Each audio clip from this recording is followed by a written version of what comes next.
Welcome to the Festival of Storytellers.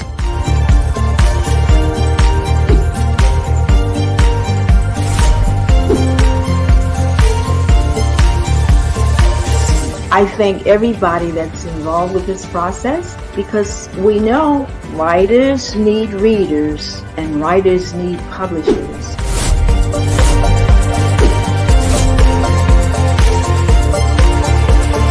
Experience is not about the publisher, it is about us, the authors.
Here. Hello, everybody. How you doing? My name is Marcelo Baqueroalvarez, and I am the author for Authoritarianism and Propaganda, the Puppet Master Tools, and Woke and Proud, the Charlatan's Inconvenience. And I want to thank Reader's Magnet for giving us this opportunity to talk. This is actually going to be my last event for the Festival of Storytellers, and it was a wonderful time. So this will not be my last video, though, but you're probably going to see me from my own YouTube channel, and you can, of course, find all the information in my website, www.halflifecrisis.com, just like that. Behind me over there, halflifecrisis.com, that's going to be me, and I'm going to keep adding a lot of information that we talk about. Also, if you haven't gotten a chance to do that, I invite you to watch all the other videos, because pretty much everything that I've been talking about, it continues into some sort of a series. So for today, we're actually going to be talking about one of my favorite topics that they come everything that brings everything together. Hi, how are you? Thank you so much for being here. So this is the topic, and it's one that is dear to my heart because we all can be susceptible to that, but we can actually break free from it. The topic is useful fools as the muscle behind authoritarians. So useful fools as the muscle behind authoritarians. What does that mean? Okay, so the authoritarians, they realize one thing: they need somebody to do their dirty work for them, and that person normally is going to be willing and ready to do that particular job. Okay, so that is kind of like what we're actually going to be talking a little bit as far as that. So if you forget anything that I'm going to be saying in the next few minutes, remember this thing: all useful fools are disposable to the authoritarian. I'm going to say that again. All useful fools are disposable. It doesn't matter how loyal a person is to an authoritarian. Once the authoritarian feels that that person is inconvenient in some way, they're going to disavow them. It doesn't matter if they were about to be giving their life for this authoritarian just like 10 minutes ago. They're going to dispose of them whenever they're no longer convenient. And you're going to probably hear me say these things a couple of times over there, because that's kind of like the takeaway that we want to bring into fruition into this part of the chat and culminate from all these videos that we've been covering during this Festival of Storytellers. So a useful fool is normally going to be prompt to be cynical, and they're going to believe that they're the smartest person in the room. They're the smartest person, and there is a reason for that. Len, thank you so much for being here. Thank you. It's very nice seeing you too. So what does that mean? So, have you ever dealt with a person that it's normally not correct about something, but they really, really believe that they're correct about something? And it doesn't matter how many facts you show them or how empirical the evidence against their perception is, they just don't want to hear it. And they just would come with some sort of non sequitur, something that has nothing sometimes to do with the topic, and start just changing. Either, it's going to be, well, what about this? What about that? What about this? So, for example, let's say that we're talking about one, two, three, four, five type things, okay? And then this person goes over there, okay, so I'm talking about one, and then start, jumping to three, and then all of a sudden it puts into a number seven that is not even between the five things, and kind of like start changing the conversation and start like create this misdirection. That is by design. That's actually created in some sort of fashion by the authoritarians and the propagandists to actually start moving them over there. Ethan, thank you so much. Wonderful to see you here. Thank you. So they start pushing that particular narrative that it's sometimes based on buzzwords and talking points and sound bites or whatever it is going to be, that is not necessarily an empirical evidence, but it sounded good enough for you to think that, like, okay, I think I'm on the right track. But that's not how it works. So a lot of times whenever we have those debates with certain people and they're just not ready to have a debate about that particular topic, they're going to kind of like be going all over the place and maybe like shooting all over the side to see what sticks. And if you know your stuff, you're going to realize that they're wrong. Okay. So much like I gave an example in several videos ago. If a person wants to start talking about calculus, but they don't really understand algebra and they don't understand arithmetic, then it's going to be very hard for them to actually get to the point where we can actually have that level of conversation. So similarly, like that, the authoritarians are actually going to give them a certain level of information that is going to sound either very scientific, or it's going to be sounding very compelling, or it's going to be sounding like ooh, I'm talking like with some big words here or there. But that doesn't necessarily mean that they understand what the concept is behind those words. So I was actually showing a little bit like an example, that an authoritarian is going to make an argument that is going to be very easily digestible, but it is going to be just complex enough to make the other person feel that they are super super smart, or they are like really figuring it out about what's going on. Okay, so I'll give you the same example that we did before. Okay, so let's say that this mouse is a topic. Okay, the authoritarian is just going to give them just enough information here, from down up to this part. So that is kind of like what we call the smell test. Okay, pass the smell test. Does it make sense? Okay, ooh, there might be some truth to that.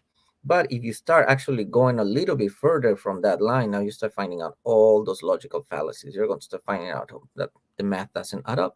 And that is the beauty about reality. When something is true, it doesn't matter how complex it is. It could be very simple in concept, but it could have like a level of intricacy. It's like kind of like if you look at any type of material or any type of something that has been created. Okay, so let's use this book for as an example again. So if you see a book, okay, and say, okay, it's pretty straightforward, we're not really thinking about too much, but then what does it actually come into actually making this book a reality? Of course, somebody has to be coming with the art, somebody has to be doing the typography, somebody has to be writing everything that is inside. There's going to be the spacing, there's going to be a lot of things that are going to be coming into place in order to manifest whatever was in some person's mind into a tangible reality. So that means, there's a lot of steps. Even in the simplicity, there's going to be a lot of steps to actually bring something from concept to completion. My mother used to say when she was still alive, something that I like to repeat is, if you want to bake a apple pie, first you need to create an entire universe. Okay, so, or you need to make sure that a whole bunch of things need to exist in order for you to be able to get to that point into the that you're in, that you're living at this point. Okay, so what does that mean? Okay, so let's say for us to be having this conversation right now, that means that we all have some series of understanding as far as what reader's magnet is and what YouTube is, or whatever area that we actually get to log in.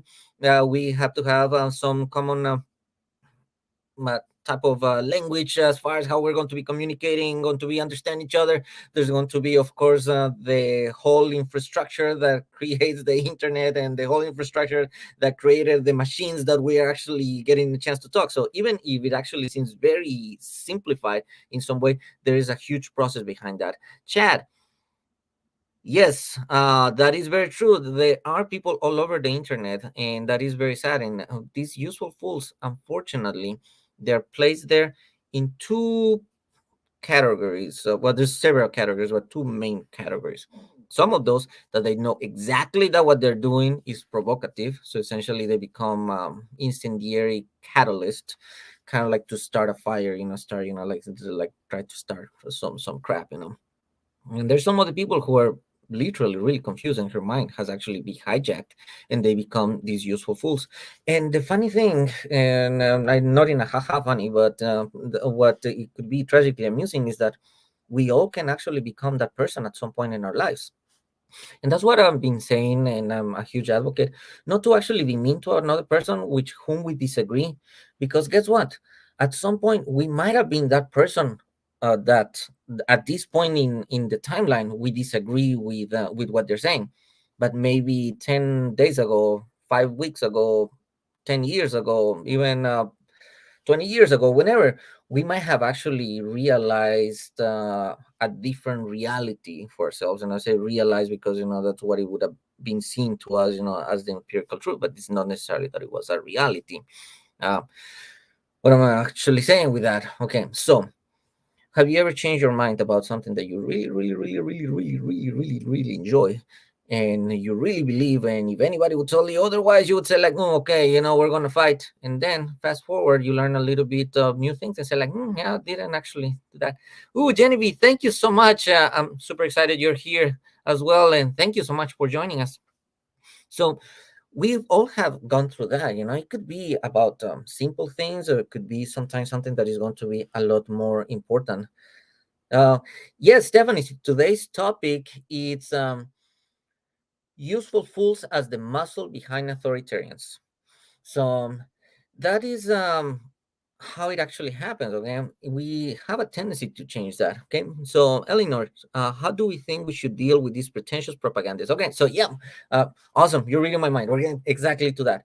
So the best way really is to understand that we might have actually had a possibility to be falling under the same trap if we were under the same type of environment that this person is actually seeing the world. Okay, so what do I mean by that? Okay, so let's say, for example, we're talking about like a book. Okay, so we're seeing a book. Okay, from this side. If you see it from that side, you're probably going to see the spine of this book, but if I see it from my point of view, I'm going to be seeing this side. Okay, I'm going to be seeing something here. If a person sees it from this side, it might actually seem okay. It seems probably the same book, but I don't get to see necessarily the cover. But if I see from this side, but I'm covering certain parts, I might not be able to see the entire concept. Okay, so there's going to be maybe another person just going to be seeing the inside of the book, but it's not necessarily going to be seeing the actual content. Or a person opens in one chapter, but he didn't get a chance to read this chapter. Or if a person reads this chapter, but it actually didn't get to see um, what the publisher was, or whatever, like that is going to be. So they might be able to see one part of the process, but they don't get to see the entire thing. Okay, so when we have that situation, it is going to be very easy for us to maybe judge the other person, say, okay, maybe hopefully I don't advocate, for calling a person, like something mean. Okay, but we might think, okay, you're not as ready as we are to know that. uh, Hi, good to see you, Genevieve. So the important thing, okay, is that we have to realize that at some point we might have actually been in that situation. Okay, so it gives a little bit more of that compassion to actually listen to what that person wants to say. That doesn't necessarily mean that we are going to be agreeing with them.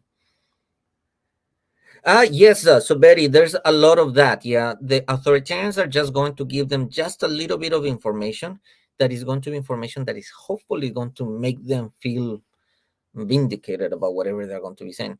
This is the thing. Okay, so let's say, if when a person is going to be swindled, or there's going to be a con man or con woman, that's going to try to stiff them out for money or whatever, they're not going to be visiting them to their place of work or giving a phone call and say, hey, I'm going to swindle you and I'm going to steal a lot from you and I'm going to be doing all these bad things for you. That's normally not how it works. Okay. They're probably going to be either very charming, they're going to be providing some sort of information that is going to make them feel like, yeah, kind of like what we were talking about. Okay. Yes. To your point, like the tip of the iceberg, get to see a little bit of that. But all that information, oh, yeah, that is inconvenient. I don't need that person to see that part because that is going to have those wheels start to turning into some way that they are going to be more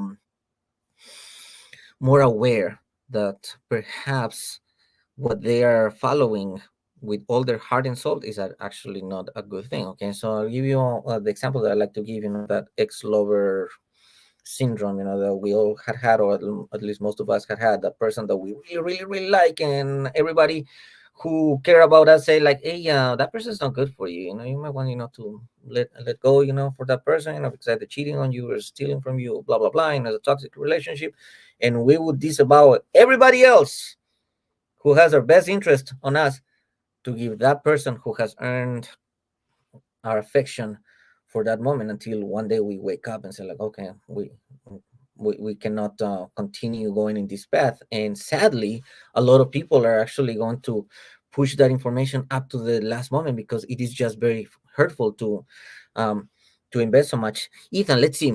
Wow, I agree. I can become the person, and it's essential to be always constantly to be introspective. Yeah, that's a wonderful point, and it is okay to admit to be coming from a poor place some point in the past. The standpoint, the dispositions, even outlook always change for the better. That's a beautiful way to put it, and it is very important. Thank you so much because that is really what we are trying to say over here. It always starts with introspection. uh, you've been hearing me, probably you've been joining me before. I like to talk about facts. Okay, so facts are based on three main categories or three contingent things that need to be occurring. It has to be logical, measurable, and demonstrable. Ooh. Oh, and by the way, if you see this little bee over here, where it goes? Yep. Oh, scavenger hunt. Okay, so enjoy that. But coming back, so it has to be logical, measurable, and demonstrable. And the reason for that is because if it is not, then it's conjecture. That means that there could be a bias that could be implanted, and now we are running our mouth, imparting platitudes that somebody find convenient until it's no longer convenient. But again, I keep saying this for a reason. It is very important for us to making sure that we kind of understand what the other person with whom we don't agree with is coming from, because their set of information that they're given to make a decision is probably flawed. Just like one of the people who was making the comment perfectly. Yeah, it's like that iceberg thing. You get to see just a little bit of that. That's what they want you to see. But everything that is hidden below, yeah, they don't need that to see. And that is another reason why useful food becomes disposable. Because if for some reason they start moving from that part, where they were supposed to be operating, and now start digging into the part that they were not supposed to be seeing, then at some point, kind of like the loyalties or anything else starts, becoming inconvenient and start like actually pushing them out. Now, the interesting thing as far as useful fools is that sometimes they can actually be eventually your best ally whenever you're actually trying to break out from this problem. How is that? Okay. So we were talking a little bit about that ex-lover feeling. Okay. So at some point, yeah, we would have been written love letters until midnight to this person and disavow everybody else, who dare, say, how are you going to be telling that person who I love so much, that they're not good for me when they were really bad for you. Until one day you wake up and you realize that, okay, they were right and that was correct. And now you might actually be more likely to say like, hey, that person is bad news for some reason, okay? Or even if you don't want to necessarily say something bad about that person, say like, this was my experience, and then you would be able to see that. um Paula, how can we detect these red flags? Okay, so there's several different ways that you can actually see if those red flags occur. The first one is the rhetoric divisive, meaning, are they trying to push you away?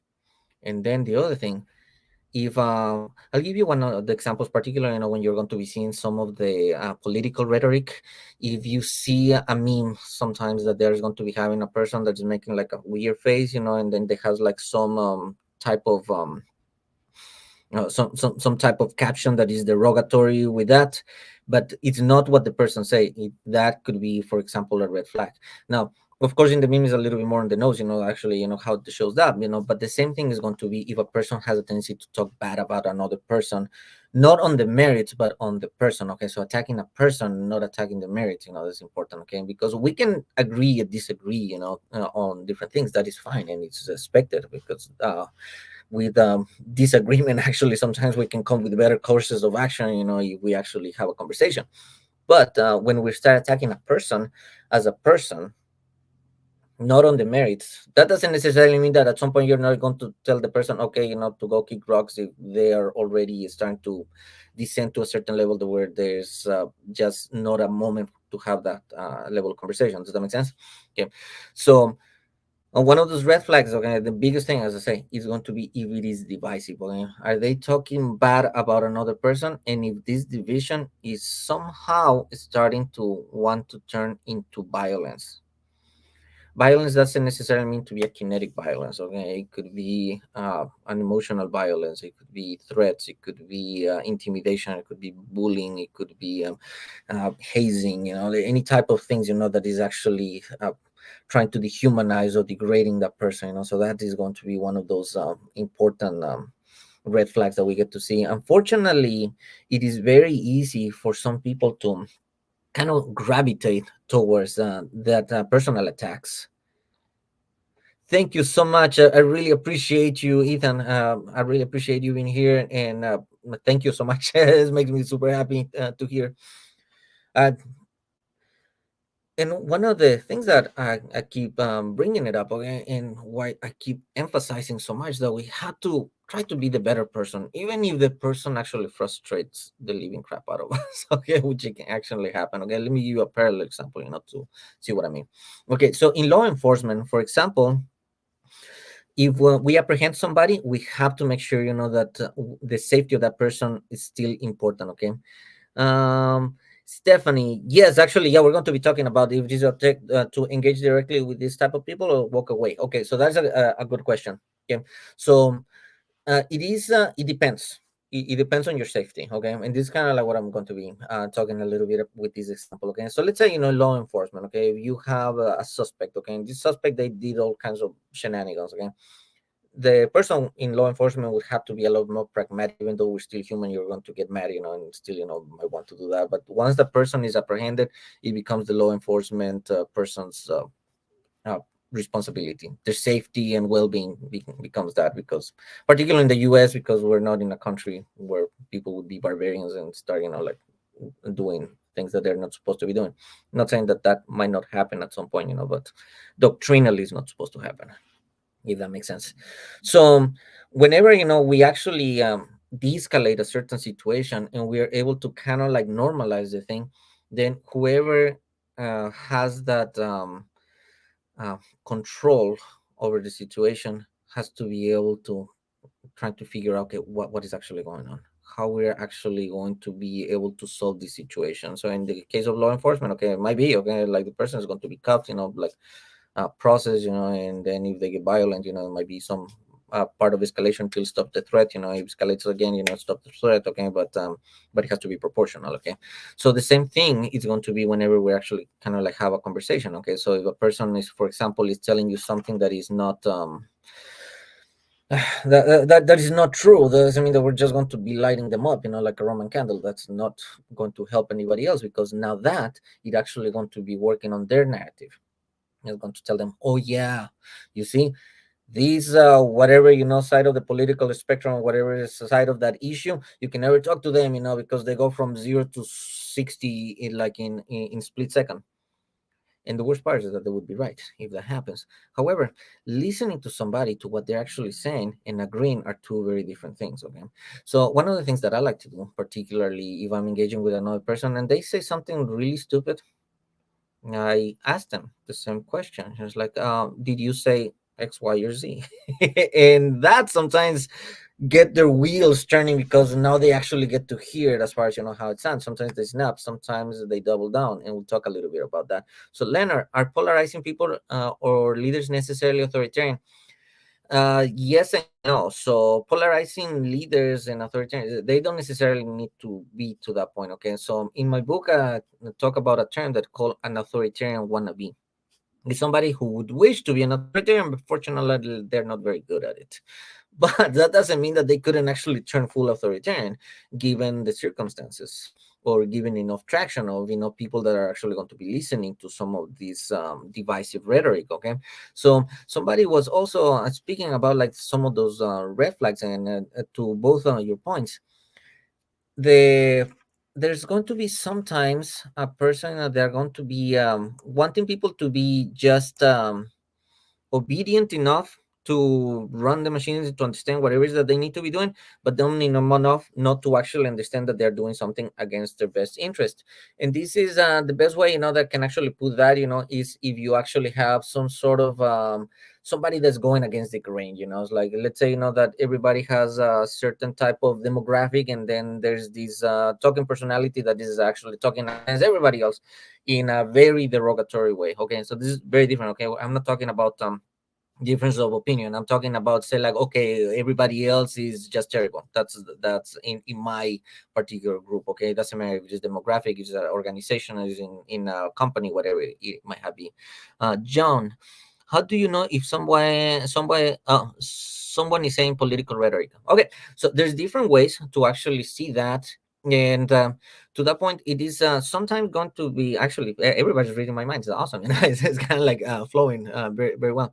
So the best way not to see this political rhetoric is if somebody actually has an agenda. Sometimes, a lot of times, they're actually going to be very upfront about that. Either they don't have the slogan, or they're going to have some regalia that's going to have like the political parties or the colors for the political party, or the bandanas and hats and hoodies, and there's all kinds of merchandise. Okay, so that is actually a very interesting, clear indicator. Now, that doesn't always work too much with everybody else. Okay, so I'm not going to say which side of the equation in this part, particular for the U.S., but there's one part of the political equation that there is more likely to buy a whole bunch of merchandise, and we're talking hundreds and hundreds of dollars between hoodies and flags and all kinds of other stuff to support their candidate. Okay, and that's the right; they can actually do that.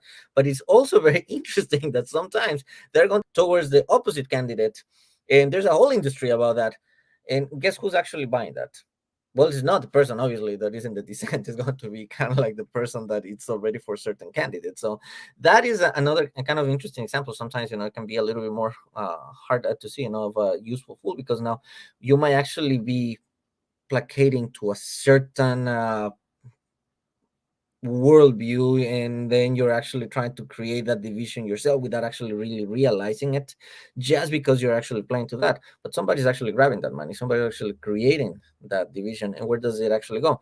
It goes to actually feed this division circle. Okay, and this is kind of like important. That's why I actually talk about in my book that it's very important to have that intellectual honesty and that critical thinking. They always need to be coming hand in hand. A person can have critical thinking and still be wrong. Okay, there's people that use pseudoscience to try not to see the world through a very narrow lens, but there is a very different thing whenever you actually get to see that, hey, sometimes I might have been taken for a ride, and we can actually be doing that. By the way, the merchandise, I'm not just saying here in the United States, that happens all over the world. Okay, so if that's you, okay, I'm not telling you that directly. That happens around the world from the beginning of time. Okay, there's somebody that is going to be actually putting this thing, and they actually do that because it creates a sense of unity.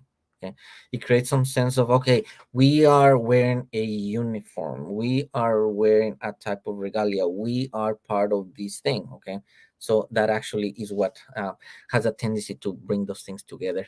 So anyways, in this last minute that I have, I just want to say thank you to everybody else from being here. If you enjoy this type of information, please look at my website, www.havelifecrisis.com. I will be retiring from Mother Navy here in the next several days. So after that, you're going to be seeing my YouTube channel right now. I'll be honest, I haven't been putting much stuff, but there's going to be a lot more information that's going to be coming up over there. So definitely, if you have any chats or anything that you want to find me in any of the social medias, in my website, I have all the official ones. Please hit me up. and we can continue this conversation because there's so much that we need to talk about. And as I'm closing over here, I also want to thank to Readers Magnet for this opportunity to have this conversation, and for everybody asking the questions. I'll be answering as soon as I get a chance. Okay, I'm between any appointments. I'll be answering your questions. But if you have any other questions, please hit me up. And if I haven't been able to answer your question, please keep me honest through social media so I can answer your questions. Thank you so much, guys. Have a wonderful day.